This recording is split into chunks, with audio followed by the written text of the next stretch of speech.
Paul Gilbert, grande guitarrista do Mr. Big, acabou de lançar um disco solo intitulado Werewolves of Portland.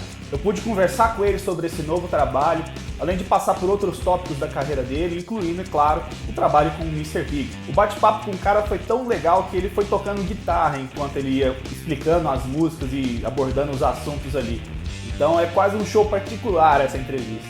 Se liga!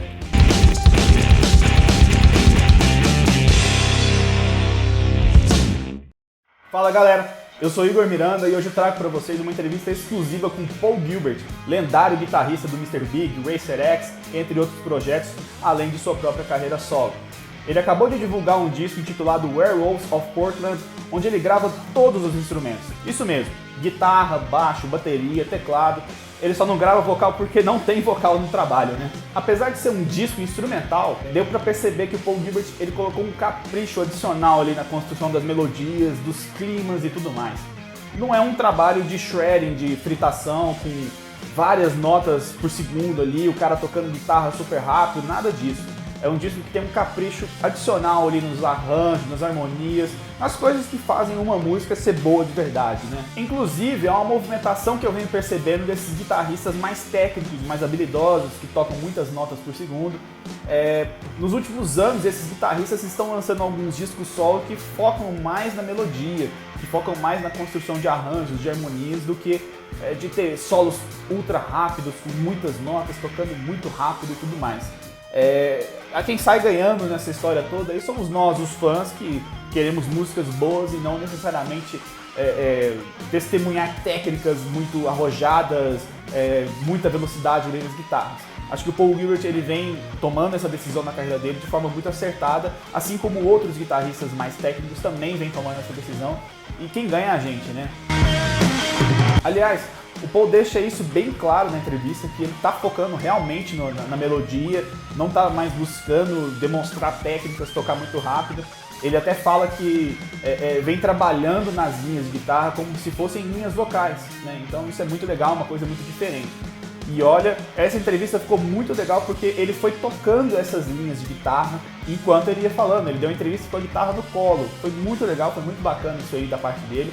E ele toca não só as músicas que ele compôs para esse disco, como ele também toca músicas dos Beatles, até músicas do Mr. Big, para dar exemplos, né, do que ele está querendo dizer. Então ficou muito legal, é quase um show particular, né? Ou então uma masterclass, um workshop. Quem quiser, escolhe o nome a dar aí. Eu sei que ficou muito legal e eu acho que vocês vão gostar disso aí. Além de todo esse papo em torno da carreira solo do Paul Gilbert, das influências que ele está buscando explorar, de influências passadas, de quando ele começou a tocar guitarra, a gente fala também sobre o Mr. Big.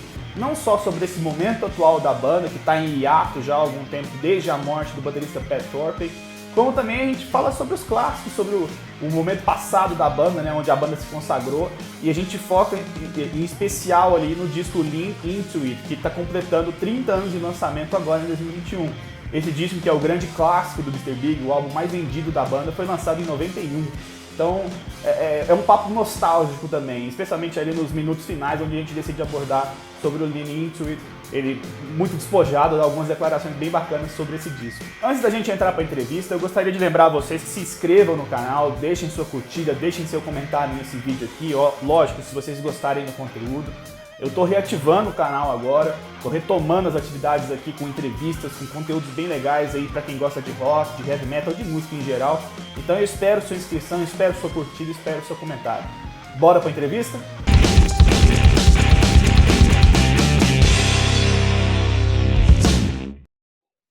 Let's talk about this new album, which has one of the coolest titles ever, Werewolves of Portland. I know it's early, but how has been the audience been reacting to this album? Besides the praise, what reactions have you been seeing from fans towards the album? Oh, it's good. I mean, the first single I put out was "Argument About Pie," and I made a video for that where I drew. It's like a lyric video, and I illustrated it. And it's interesting because it's an instrumental song, but it's got lyrics. That's how I wrote it, and I really wanted people to know the lyrics, so I made that video, and I think it got really good reviews, and I think my favorite review was someone said that it just the way they described it, they said it's the most Paul Gilbert sounding Paul Gilbert song. So I'm finally starting to have my own style. Mm-hmm. And I hear a lot of Beatles from on this record, the Beatles melodies. And I'd like to ask you about that because you mentioned in your press release, in other interviews, you mentioned right now that the inspiration for the new songs did not come from the guitar, but from writing lyrics and singing melodies. Can you explain this a little better? I'm curious about this writing process because it was the same process for your latest album, The Whole Electric Guitar. Am I right? Yeah. Well, melodies are like a new thing for me. You know, I've been playing guitar for such a long time, but I never really played melodies. And it's I sang melodies before, and I don't have a wide range as a singer, so it's interesting to look at melodies on the guitar because you can play almost any note. You know, if you need a high note, you have it. It's easy to get. Where I can't sing that note; it's too high for my voice. So I started going through my favorite melodies that other singers would have. You know, for example, if I take like a Ronnie James Dio melody, you know, because he's a great heavy metal singer. And if I took a song like Long Live Rock and Roll, you know,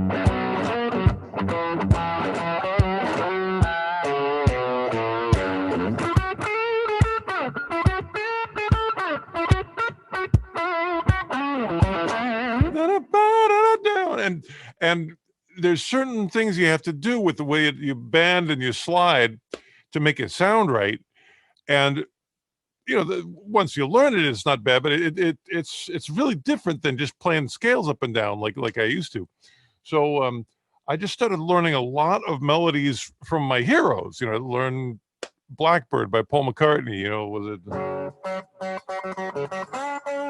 And that end of the line of the dark black night. And that's really tricky. You know, I got it this time, but I practiced that a lot to be able to play that lick. And the line of the black night, or you know, the one that comes to mind for argument about pie, you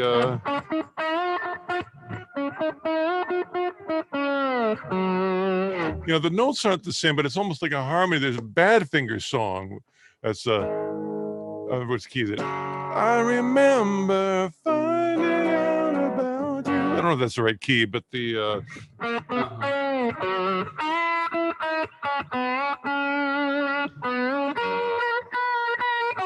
that sort of and knowing the fretboard, being able to find that without having to search around a lot. So it's a different way of playing. It's a different way of thinking, and I love it because it gives me a new sound. Yeah, and you came from a generation of guitar players from Shrapnel, Eddie Van Halen influence, and you guys didn't think much about melodies in those times. Am I right? Well, yeah, I mean, you kind of wanted to just create excitement. I mean, when the thing got me excited about Van Halen was, of course, you know, he's doing these really fast. And he also, his style was so cool. He had really cool vibrato. And just, you know, he was like an athlete. And, you know, he played melodies sometimes, but those were kind of the least exciting part. You know, usually if I liked a melody, it would usually be from the singer. And I love that too. You know, I love heavy metal singers like Ronnie James Dio and Klaus Meine from Scorpions.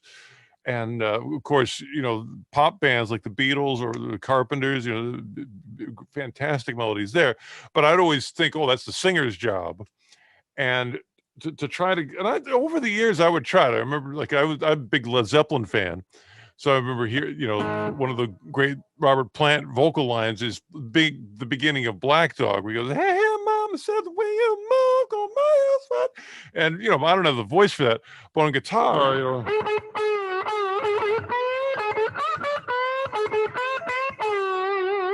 You know, you can get something good.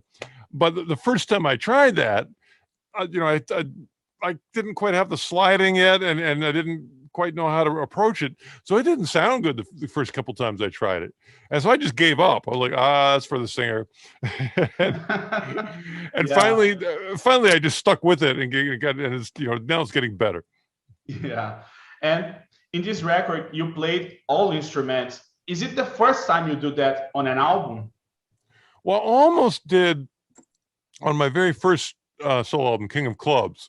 I wanted to, and I practiced drums a lot for that record, but then some of the slower songs, like my groove wasn't good, and so I ended up hiring other drummers. And this one too, I mean, I could play drums on this record because I'm okay drummer, but also because of Pro Tools. Because I did, after I would play, we would go in and we'd fix me up a little bit because, once in a while my bass drum's a little rushed or my kick, snare's a little behind or something. So we had to do some editing. But, a lot of times when you play with a professional drummer, you have to do that too. So it's not, I didn't feel too bad. Yeah. I mean, mostly I got it. It wasn't that much fixing. Overall, I played all right. Yeah. We already know that you're a great drummer because of those cool jams you did with Mr. Big. But what about the bass guitar? Because many people think that it's any guitar player can play the bass, but it's not like that. Nah? Well, I think in different styles of music, bass can do really different things. Like and I love. I'm a big fan of like Judas Priest and AC/DC, where the bass like really simple, but just really moves the groove forward. So if you're playing a Judas Priest song, most of the song you can be sitting there and have sharp, and it's got such a great groove and feel, but you don't have to think a lot. It's not like you don't have. It's just F sharp and stay there. Where if the songs become more funk or more pop. Sometimes that you have to compose the bass part some more. So I mean, some things, a funk song, I didn't know what to do. Like the song, the professorship at the Leningrad Conservatory. In the beginning is this funk part, like.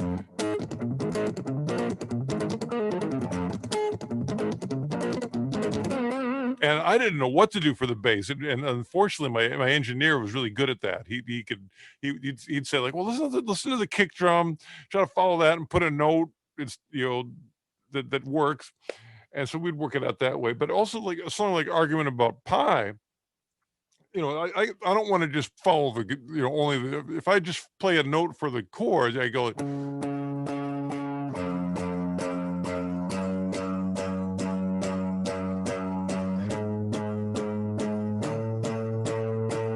And that'd be kind of like, if you're heavy metal style, you do. But I want to play more like Paul McCartney, and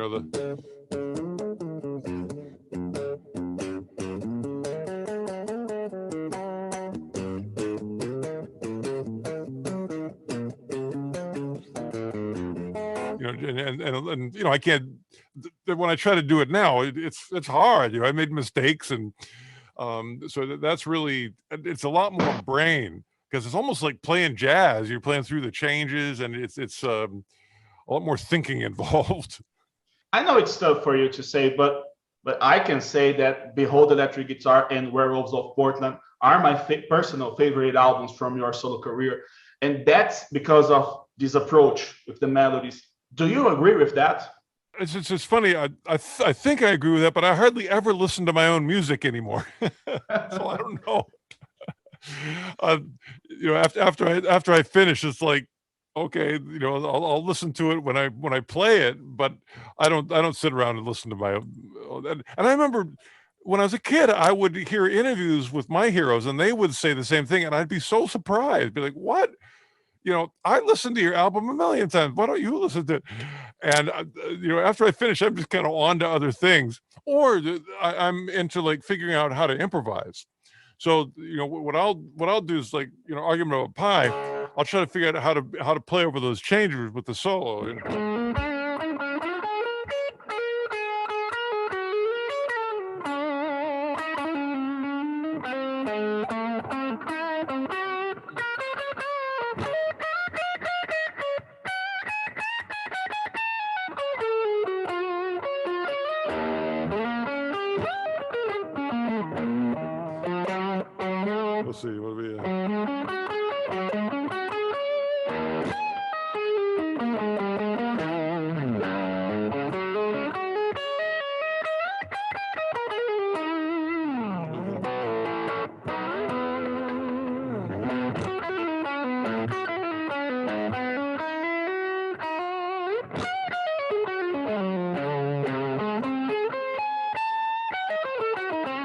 it's really like brainy, because it's so different than like when in Mr. Big or Racer X, the solo is usually just okay, it's E, and you just play over E for 16 bars, and then that's where actually the shred is really useful, because there's not many places to go for melody when you're only in one key, and it's not changing, and just like, what do I say, I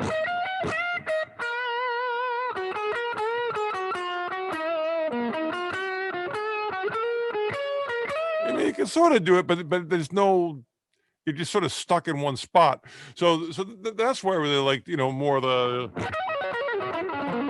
because you can create some fire anyway. And but with chord changes, man, there's it, and it's I'm excited about it because it's new to me. I didn't really grow up with learning how to play that way, so it's just fun to have like a new art to work on. And I noticed that you've been using some cleaner tones on this record and on Behold Electric Guitar. Was it intentional, and how's the process of getting the guitar tone for an album?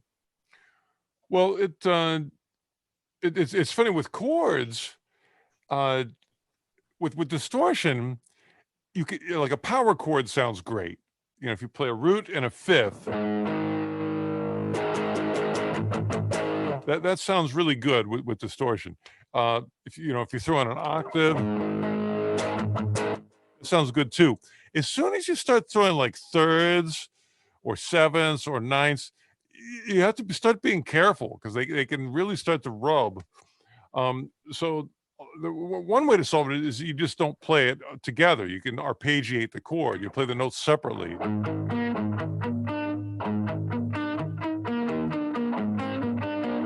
So you're not going like, because then it starts getting ugly.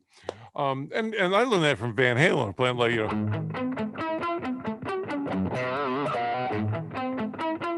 we play the notes one at a time.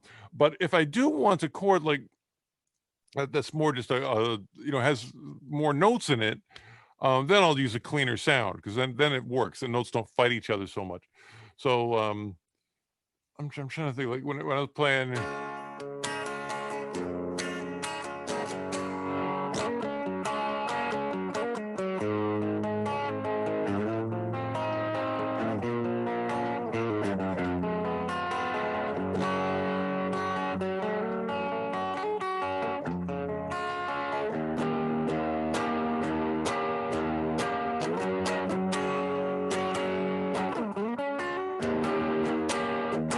For that, I'm going to turn the distortion back a little bit if I want to get more notes on the chord. But of course, with the nice thing about distortion is it gives you a lot of sustain. So, and one of my favorite things I did on the record is a song called Meaningful. And I did a note that's like 7 beats long. It might be the longest note I've ever played. And definitely the longest note I've ever written, because it's part of the melody. It's not just like I'm improvising and I got some feedback, so I'm going to hold it. It's part of the melodic story. So I'm going like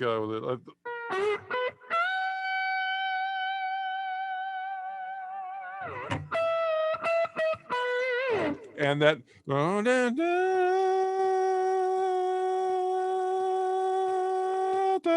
7 beats long, and for that, I mean, I've got a guitar with a sustainer pickup. I probably should have used that, but I didn't bring it to the studio. So I was just like cranking up the distortion, trying to hold that note. And of course, and actually the slide helps, because that you can get a lot of, a lot of sustain with that. And if you get a little bit of volume going, it starts to feedback just a little bit, that helps too. So that's what a lot of times distortion is good for. And also distortion is good for hammer-ons and pull-offs. And a lot of my faster stuff, I can pick fast on some phrases. There's some phrases that are good for that, the Yngwie one. But a lot of the faster phrases I do are a combination of picking and hammer-ons and pull-offs. And the hammers and pull-offs, to make them loud, have that little pinky, get a loud note. It's nice to have distortion. So.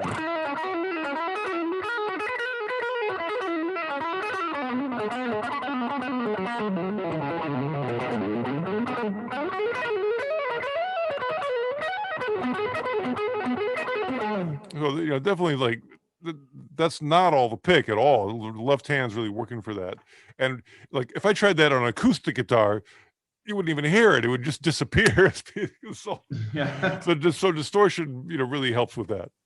I gotta ask you about Mr. Big because the band is on hold for a while. And Eric Martin said in an interview that he would love to get back together with Mr. Big and do another record. What can you tell us about Mr. Big right now?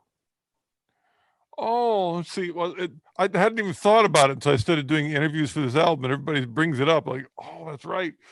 To me, the thing that I've been thinking about with Mr. Big is I love Eric singing, and I've been trying to copy him with guitar, like on slide. The last tour I did To Be With You, and I played his part.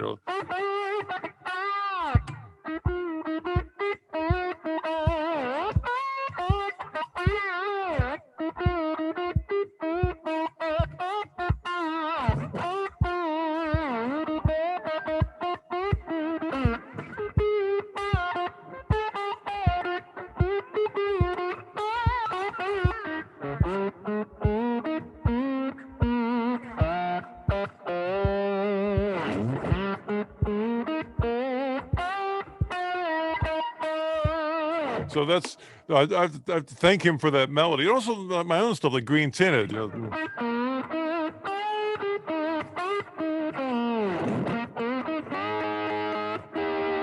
So that I really don't feel like a guitar player so much anymore. I feel like a singer.